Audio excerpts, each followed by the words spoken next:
Nunca imaginé que el silencio de una cocina pudiera sonar tan fuerte. Aún recuerdo el tintineo suave del cuchillo contra la tabla, como si mi vida siguiera con normalidad mientras. Frente a mí, Mauro Galván respiraba hondo, incapaz de mirarme a los ojos. Yo todavía tenía las manos húmedas del agua con la que estaba lavando los platos cuando él soltó la frase que desarmó todo mi mundo: Renata. Necesito empezar de nuevo. Al principio pensé que hablaba de su trabajo, o de algún proyecto atrasado. Pero cuando levanté la vista y vi que ya tenía una maleta pequeña al lado de la mesa, entendí que no era una exageración, ni un malentendido. ¿Estás hablando de nosotros? Logré preguntar, sintiendo como mi garganta se cerraba. Mauro no titubeó. Ni una grieta, ni un temblor en su voz. Sí. Me voy hoy.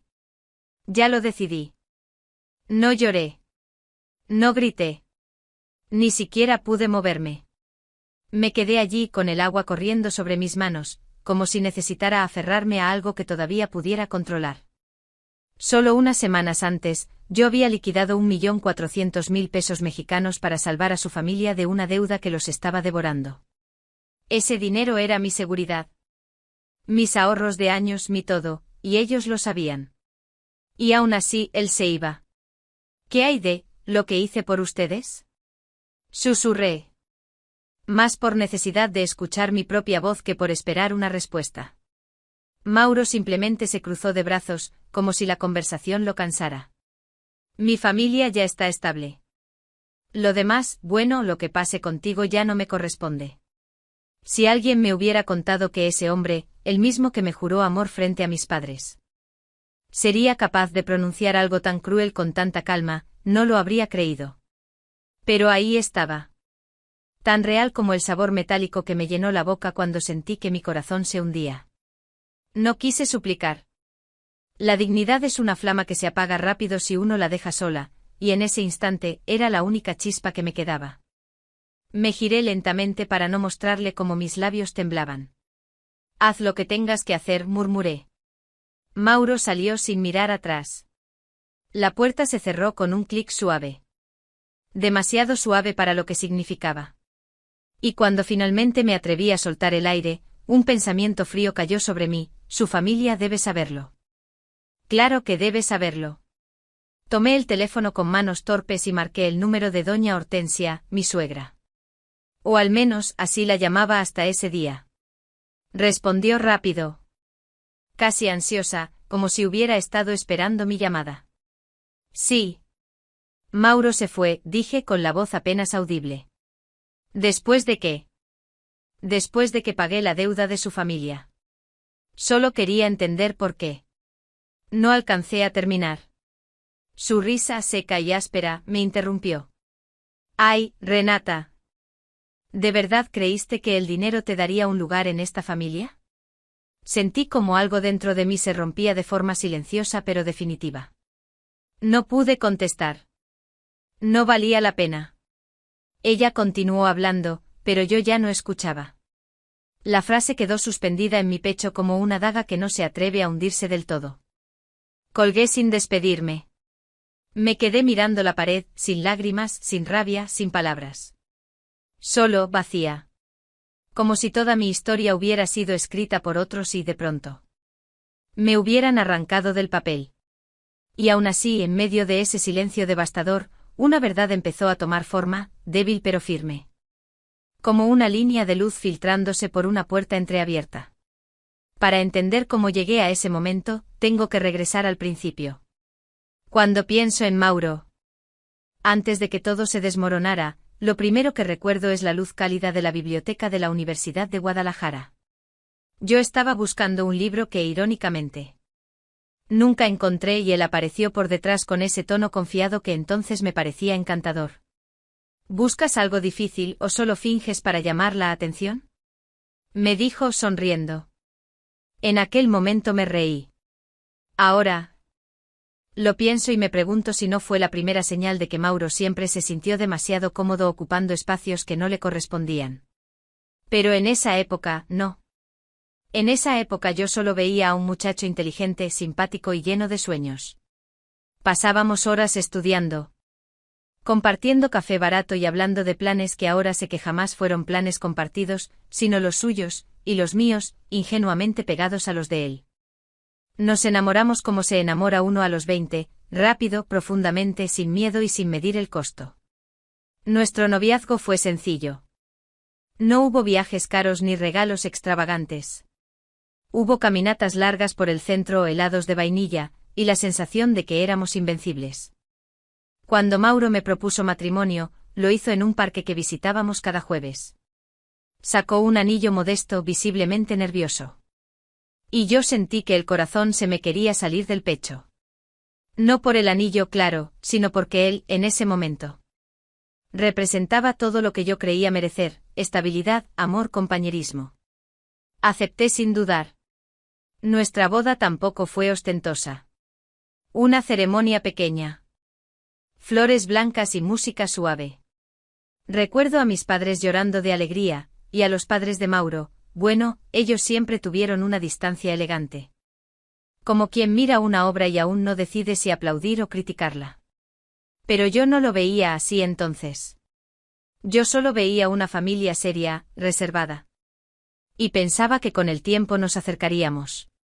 Los primeros años de matrimonio fueron una mezcla de ternura y aprendizaje. Vivíamos en un pequeño departamento en Guadalajara, donde cada mueble tenía una historia y cada recibo impago era una aventura. No teníamos mucho, pero lo compartíamos todo. Las rutinas eran simples: desayunos rápidos, carreras al trabajo, cenas improvisadas. Y aunque el dinero no abundaba, eso no nos asfixiaba. Éramos jóvenes. Y la juventud tiene la habilidad extraña de convertir la precariedad en romanticismo. Pero como siempre, la realidad llega puntual. Mauro empezó a estancarse en su empleo. Yo lo veía frustrado, inquieto, buscando excusas que se repetían cada semana: que el jefe no lo valoraba, que la empresa no ofrecía crecimiento, que el salario no compensaba su talento. Intenté apoyarlo, motivarlo, incluso cargar con algunas cuentas mientras él reencontraba su camino. Lo hice con gusto, al principio. Poco a poco algo cambió. No fue un gran giro, sino una sucesión de detalles: silencios más largos, quejas más frecuentes, un orgullo herido que comenzaba a buscar culpas afuera. Yo se lo atribuía al estrés, sin imaginar que estaba viendo las primeras sombras de un carácter que aún no conocía del todo. Pero si alguien me hubiera preguntado entonces, habría dicho que era feliz, que Mauro era el amor de mi vida y que cualquier pareja atravesaba altibajos. Porque en esa etapa, las grietas todavía eran pequeñas. Tan pequeñas que yo misma decidí no verlas.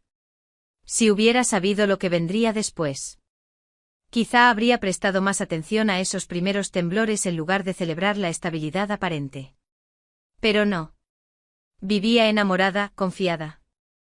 Ciega en el mejor y peor sentido de la palabra.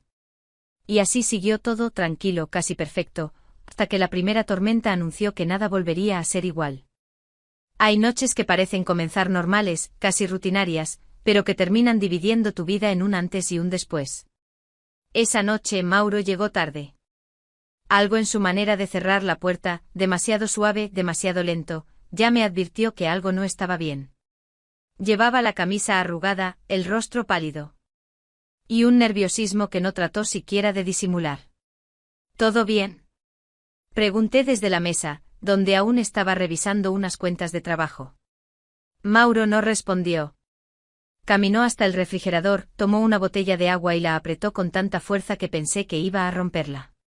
Finalmente, se dejó caer en la silla frente a mí, hundiendo la mirada entre las manos. Renata, tenemos que hablar. Esas 4 palabras. ¿Cuántas veces las escuché después? En contextos distintos, pero nunca con el peso que llevaban esa noche. Me quedé en silencio, esperando. Mauro levantó la vista y sus ojos estaban inundados de algo entre miedo y vergüenza. Mi familia, tragó saliva, está en problemas. Problemas muy serios. No dije nada. Una parte de mí sabía que si hablaba, él se derrumbaría y yo tendría que sostenerlo. Continuó casi en un susurro: hay una deuda muy grande. Y estamos al borde de perderlo todo. El aire parecía haberse vuelto más espeso. ¿De cuánto estamos hablando? Logré preguntar. Aunque en mi pecho ya comenzaba a formarse un nudo incómodo. Mauro bajó la mirada.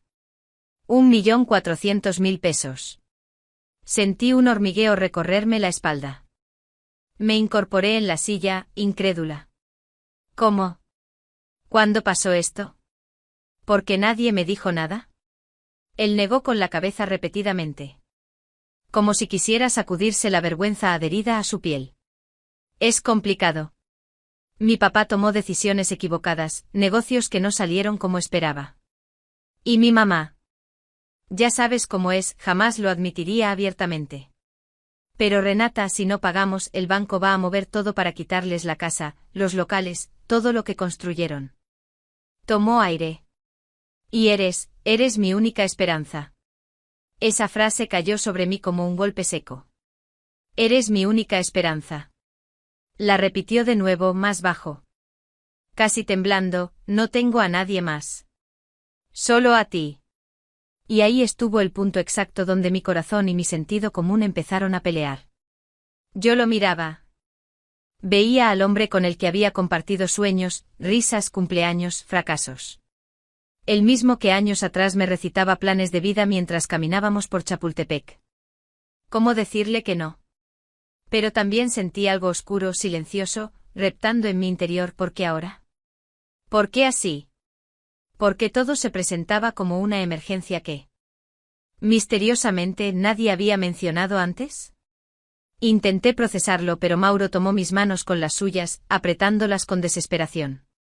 Renata, si mi familia pierde todo. Yo también me hundo con ellos. No puedo permitirlo. No puedo dejar que se derrumbe todo por culpa de un mal negocio. Necesito tu ayuda, por favor. Me encontré respirando hondo, como si buscara oxígeno donde ya no lo había. Lo amaba. Y él sabía que lo amaba. Tan profundamente que me estaba pidiendo algo que iba más allá del sacrificio económico. Me estaba pidiendo que eligiera entre mi seguridad y su familia. Entre mis ahorros y su orgullo. Y la verdad, yo no quería verlo destruirse. No todavía. Está bien, murmuré finalmente.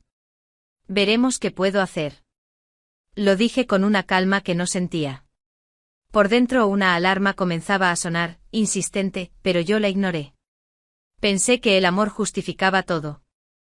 Incluso lo que me hacía temblar. Mauro suspiró de alivio como si acabara de salvarse de ahogarse. Me abrazó, murmuró un gracias, gracias, no sabes lo que significa. Pero mientras él celebraba, yo sentía que acababa de dar un paso hacia un abismo que aún no veía venir. Y aunque intenté convencerme de que estaba haciendo lo correcto, la inquietud no me abandonó en toda la noche. Nunca imaginé que reunir dinero pudiera sentirse como ir arrancándome pedazos del alma. Pero así fue. Después de aquella noche, la realidad cayó sobre mí como una losa fría. 1.400.000 pesos. Una cifra que no se resolvía con un par de ajustes, ni con un préstamo casual. Era una montaña que solo podía escalar si empezaba a desprenderme de todo lo que alguna vez había sido mío.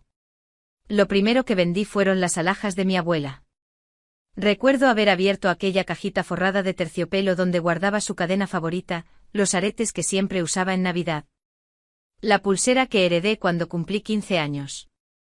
Eran piezas antiguas de oro con pequeños detalles artesanales. Un pedacito de historia familiar. Al llegar a la joyería, el comprador apenas las examinó con una lupa y un gesto aburrido. «Puedo darte esto», dijo, escribiendo un número en un papel. Lo miré.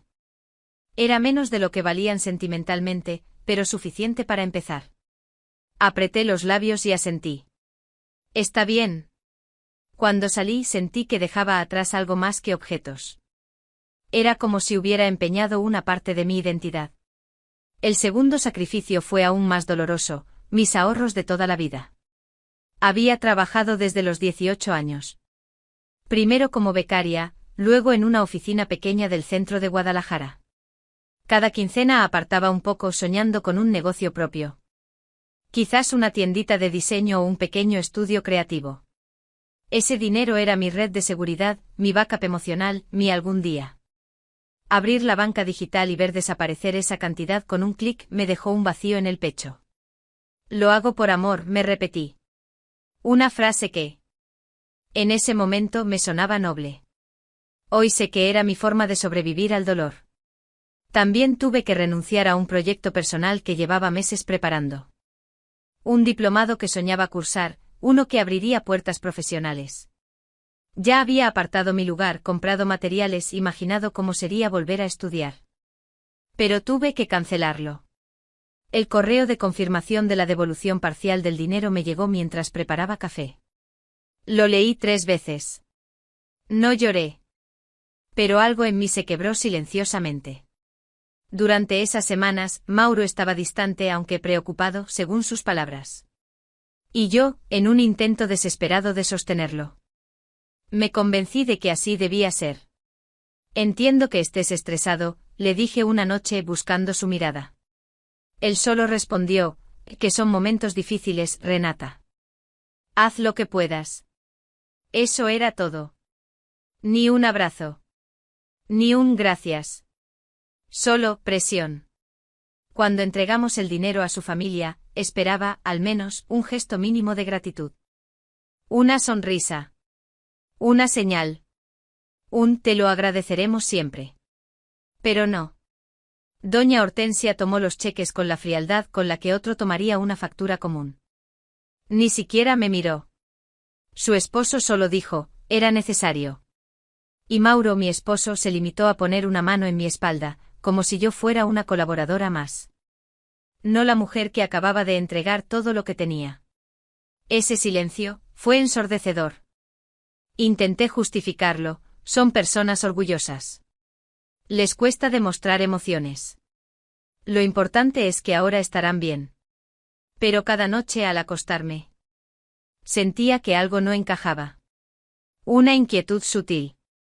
Una intuición que se colaba entre mis pensamientos. ¿De verdad lo había hecho por amor? ¿O porque temía perderlo? Una tarde, mientras ordenaba los recibos y papeles de la operación, vi mi cuaderno donde había escrito mis metas para el año. Abrí la página. Había tachaduras, fechas cambiadas. Planes pospuestos. Me quedé mirándola largo rato. Mi vida se estaba deshaciendo en sacrificios silenciosos, y nadie parecía notarlo. Respiré hondo. Apagué la luz de la sala y me recargué en la pared. Fue entonces cuando lo sentí con claridad, la ausencia de gratitud no era simple orgullo. Era una advertencia. Y yo, ingenua, aún no sabía lo mucho que se avecinaba. No sabía que ese silencio era la primera señal. Cuando la familia de Mauro salió finalmente del bache financiero. Pensé, ingenua, que por fin podríamos respirar. Que después de tanto sacrificio vendría, aunque fuera en silencio, una etapa de calma. Pero lo único que llegó fue distancia. Una tan fría que a veces sentía que podía verla condensarse en el aire. Doña Hortensia volvió a su trato habitual, educado, rígido, pero ahora con un matiz nuevo. Como si yo fuera una visitante que había cumplido su función. Su esposo apenas me dirigía la palabra y los hermanos de Mauro actuaban como si jamás hubiera existido la deuda que casi destruye a toda la familia.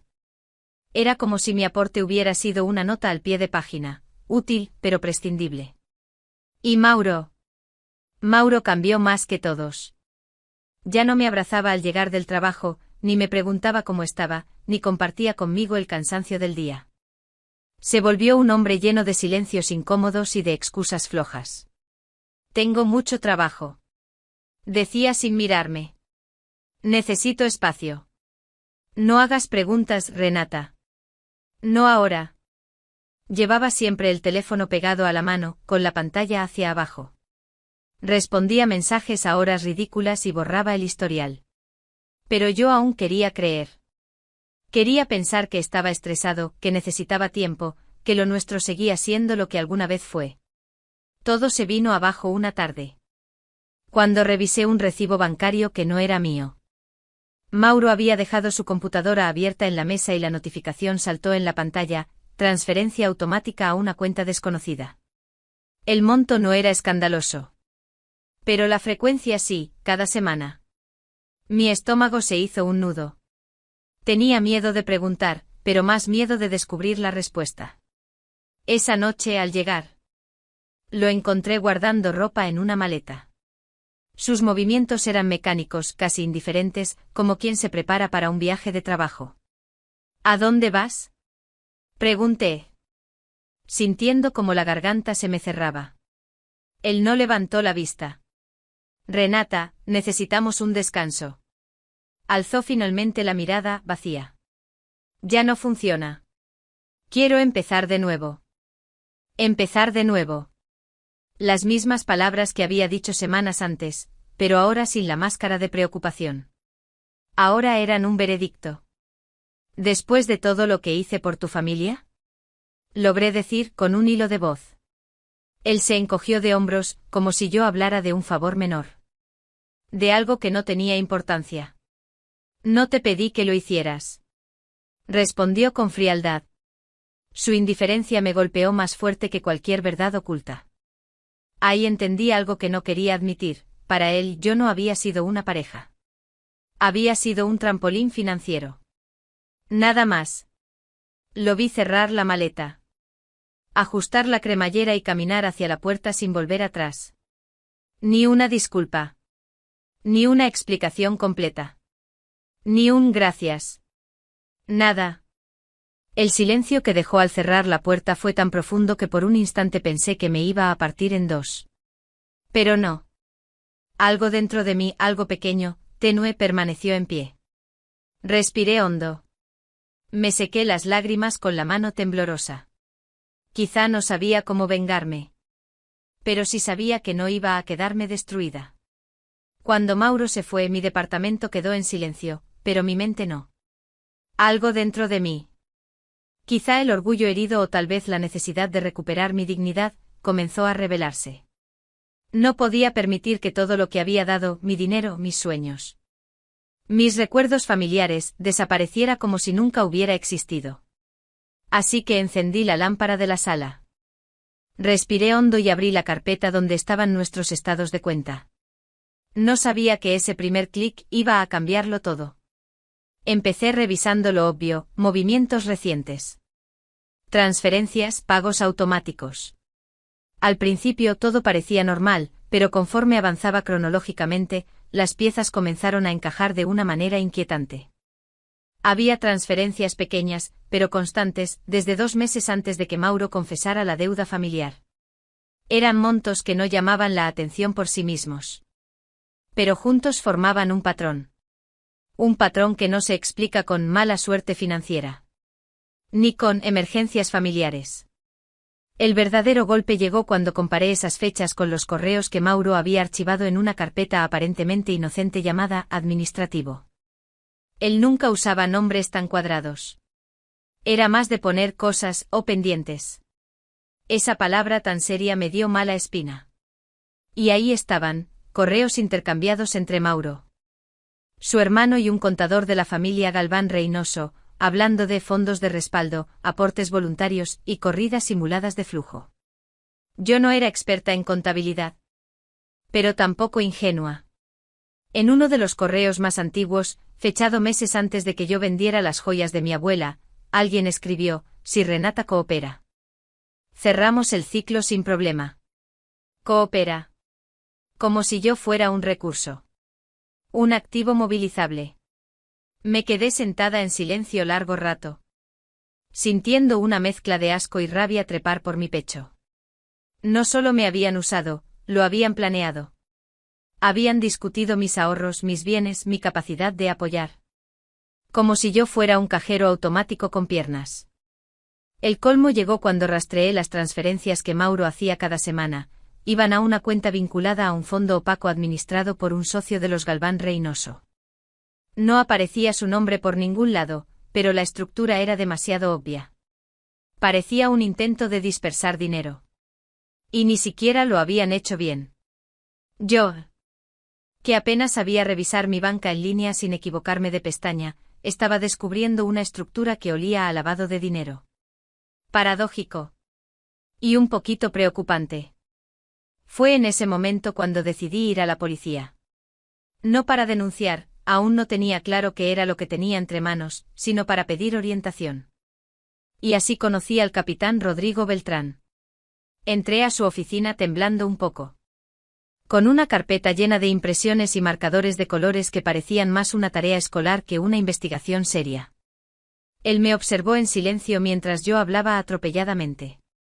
Sé que suena descabellado, le dije al final, pero algo no está bien. Beltrán hojeó los papeles. Su rostro no cambió, pero una ceja se arqueó apenas. ¿Quién preparó esto?, preguntó. Yo. Respondí con un orgullo que honestamente no tenía fundamento. Ya veo, murmuró. No tiene formación en contabilidad, ¿verdad? No. Pero tengo buena memoria. Y mala letra, añadió, señalando mis anotaciones caóticas. No pude evitar reír un poco. Es mi primera vez investigando un crimen económico, capitán. Normalmente solo investigo ofertas del Buen Fin. Él sonrió. Pues para ser su primera vez. Descubrió cosas que algunos agentes tardan meses en notar. Ese reconocimiento sutil, inesperado, me dio una energía nueva. Beltrán empezó a hacer preguntas más técnicas. Relacionando fechas, montos, nombres. A ratos parecía hablar en otro idioma, pero yo tomaba notas como podía, usando flechas. Asteriscos y estrellas que parecían decoración navideña más que un mapa financiero. Poco a poco. La conversación dejó de ser solo investigación y se convirtió en una forma de sostén. Yo hablaba y él escuchaba. Él explicaba y yo intentaba entender. Entre ambos comenzamos a conectar puntos que yo, sola, jamás habría visto. Y aunque todavía no sabía qué camino iba a recorrer. Por primera vez desde que Mauro cerró la puerta aquella noche, sentí que estaba renaciendo. En la oscuridad sí. Pero renaciendo. El capitán Beltrán me pidió que regresara al día siguiente con todo el material digitalizado. Así que pasé la noche entera escaneando estados de cuenta, correos, contratos y cualquier documento donde apareciera un apellido Galván Reynoso o un número sospechoso. Cuando llegué a la oficina, él ya estaba preparando un pizarrón lleno de flechas y recuadros. Vamos a ordenar esto, dijo ofreciéndome un café que olía a vida nueva. Nada de intuiciones sueltas. Necesitamos un mapa. Y así empezamos. Beltrán escribía montos, fechas, nombres de empresas fantasmas, yo, al lado, trataba de seguir el ritmo. Marcando colores y pegando notas adhesivas como si estuviéramos montando una exposición. A veces él murmuraba interesante con un tono que me hacía temblar. Porque cuando alguien de su rango dice interesante normalmente significa peligrosamente real. Lo primero que descubrimos fue una red de cuentas puente, no eran ilegales por sí mismas. Pero movían dinero de formas que solo tenían sentido si alguien quería ocultar el origen. Las transferencias iban de la empresa familiar a una fundación inexistente. Luego a un proveedor fantasma, y finalmente aterrizaban en un fondo administrado por el mismo socio que aparecía en los correos de Mauro. Era un triángulo perfecto. Aquí, señaló Beltrán, es donde encaja tu dinero. Lo usaron para tapar huecos de flujo y justificar ingresos previos. ¿Justificar ante quién? Auditorías, bancos. ¿O alguien más grande? Me quedé helada. No sabía si quería más respuestas. Pero lo peor aún no aparecía. Mientras revisábamos los documentos físicos. Beltrán se detuvo de pronto y frunció el ceño. Renata, ven a ver esto. Me acercó un contrato de aportación voluntaria, registrado meses antes. En la última página, junto al nombre de Mauro, estaba mi firma. Mi firma. Redonda, cuidada, con la misma inclinación que uso desde preparatoria. Yo no firmé esto. Susurré. ¿Estás segura? Capitán, tragué saliva, si yo hubiera firmado un documento donde aparece una aportación de cientos de miles de pesos, créame que me acordaría. Beltrán no respondió. Solo respiró hondo y anotó algo en su libreta.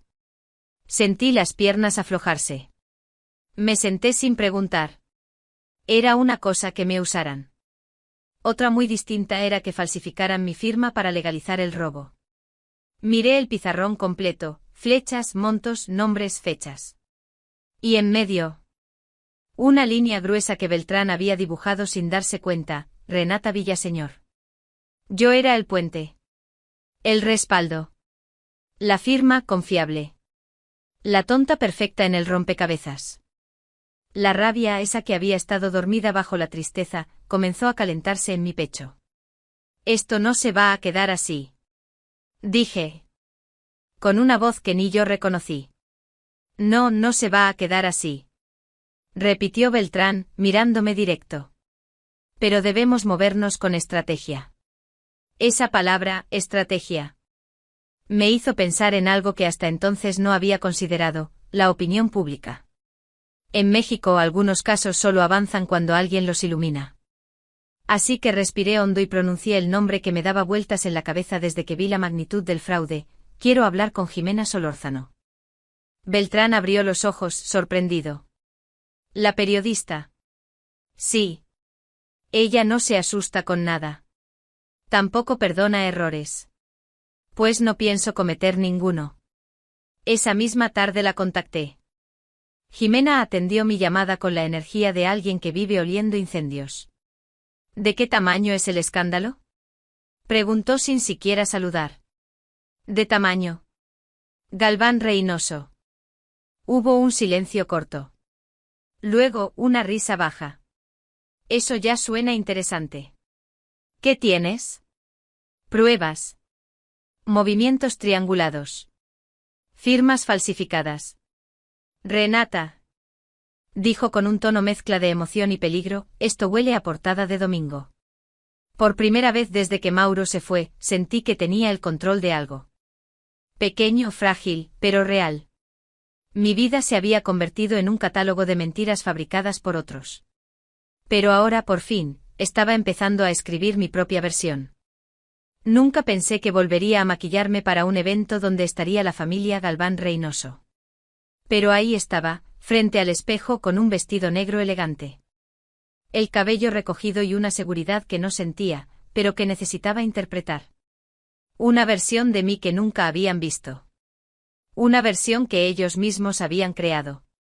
Jimena consiguió mi invitación sin hacer muchas preguntas. Beltrán me dio instrucciones claras: entra, observa, no te arriesgues más de lo necesario. Fácil de decir. Difícil de cumplir cuando la venganza te late en la sangre. La gala en Polanco era un desfile de perfumes caros y sonrisas practicadas.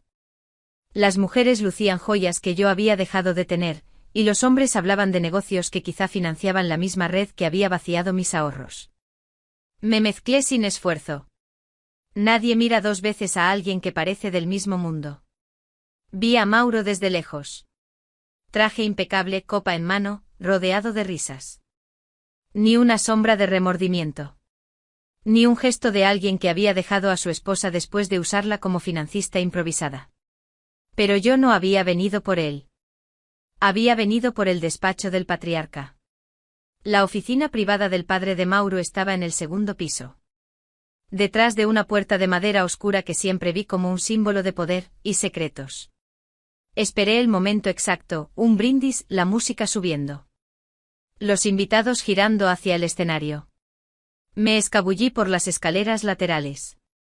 Mis tacones sonaban demasiado fuerte contra el mármol.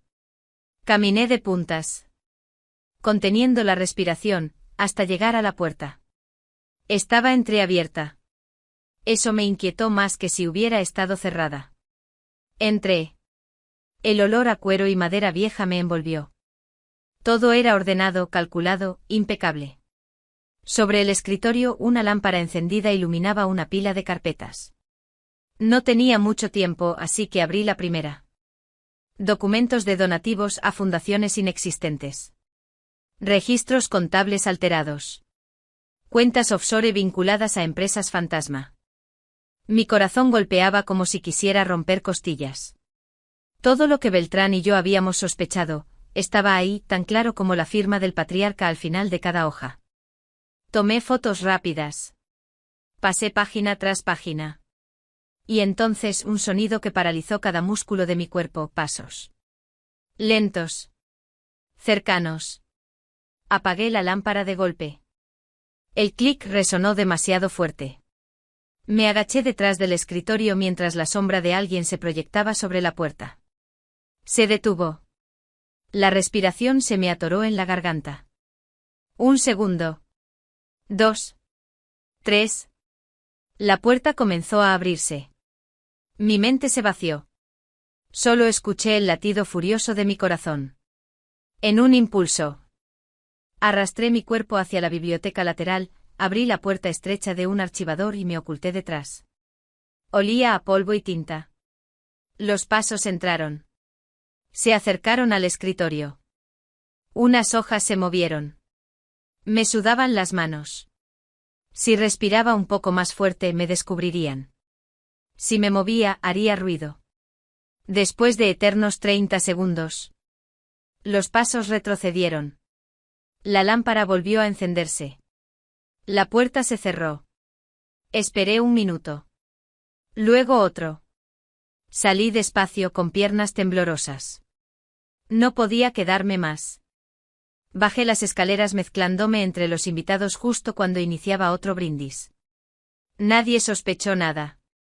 Nadie notó mi pecho subiendo y bajando como si acabara de correr una maratón. Pero esa noche, mientras salía del evento sin mirar atrás, supe algo, ya no estaba investigando. Estaba infiltrada. Y tenía en mis manos el principio del fin para los Galván Reynoso. Cuando Jimena me llamó a las 6 de la mañana, supe que algo había sucedido. Renata. Se publicó. Dijo sin necesidad de más. Me quedé sentada en la cama, con la respiración suspendida. La primera entrega del reportaje estaba en todas partes, portales nacionales. Redes sociales, noticieros matutinos. El Imperio Galván Reynoso, donativos fantasma, fondos opacos y una red de lavado encubierta. El título era un golpe. El contenido. Un terremoto. Las acciones del conglomerado cayeron casi al instante. La bolsa reaccionó como si alguien hubiese abierto un boquete en el casco de un barco demasiado grande para maniobrar.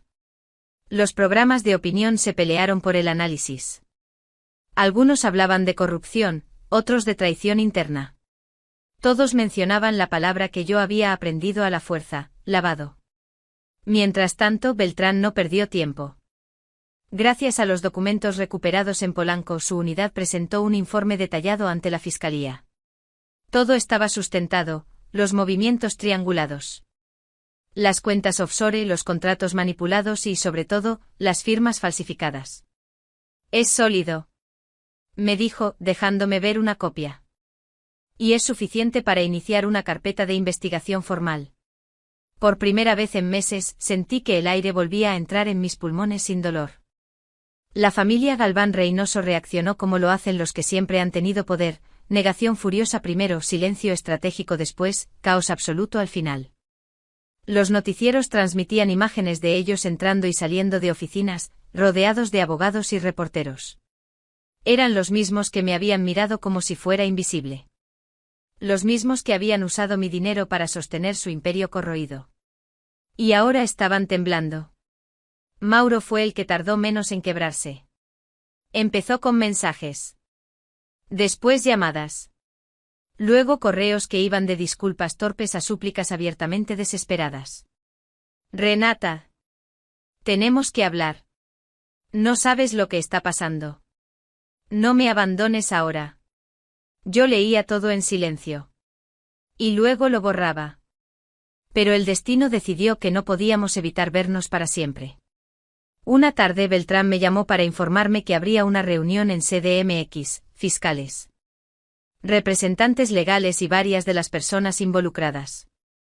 No era obligatorio que asistiera, pero él sabía que yo necesitaba cerrar un ciclo. Es tu decisión, me dijo. Pero si vas, mantén la cabeza en alto. Asentí. Sabía que tenía que hacerlo. Entré al salón de juntas con paso firme.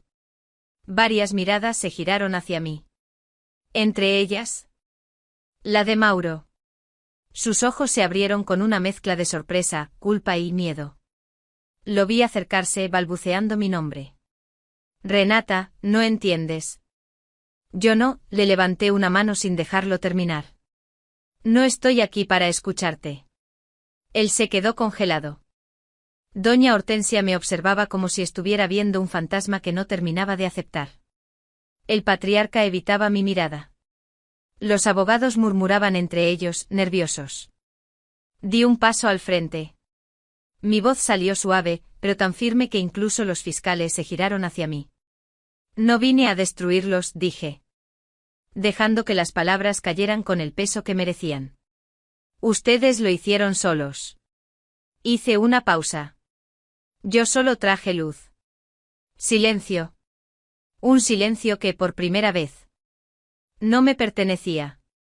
Les pertenecía a ellos. A su culpa. A su derrumbe. Yo no necesitaba gritar. No necesitaba vengarme con violencia. La verdad ya lo estaba haciendo por mí. Cuando salí del edificio, Beltrán caminó a mi lado sin decir nada.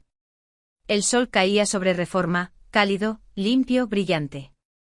Por primera vez desde que Mauro cerró aquella puerta. Sentí que el mundo volvía a abrirse para mí.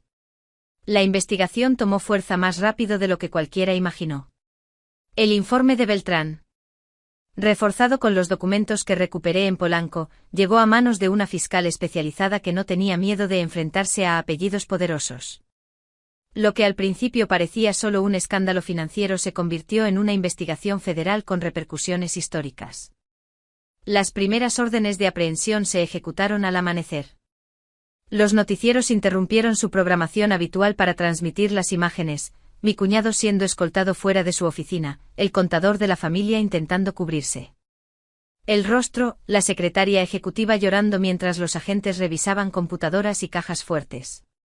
El apellido Galván Reynoso, que durante años había sido sinónimo de elegancia y poder, se convertía ahora en sinónimo de fraude. Un fraude que ellos mismos habían alimentado, creyéndose intocables. Mauro no fue detenido ese primer día, pero no pasó mucho tiempo antes de que la fiscalía lo llamara a declarar. Su rostro aparecía en televisión con la palabra cómplice flotando debajo. Las mismas manos que habían tomado mi dinero sin temblar ahora sudaban bajo los flashes de los reporteros. Una tarde Beltrán me llamó. Renata, lo van a imputar. Ayudó a mover fondos y firmó documentos clave. Irá a prisión. Eso lo decidirá el juez. Pero la responsabilidad está clara. Colgué y me quedé mirando por la ventana largo rato. No sentí alegría. No sentí triunfo. Sentí liberación. Una liberación tranquila, sin euforia, sin crueldad. No deseaba su desgracia, pero tampoco me pertenecía ya protegerlo. La justicia no sabía de matrimonios ni de sentimientos. Solo sabía de hechos. Y los hechos eran contundentes. Volver a Guadalajara fue un acto de supervivencia.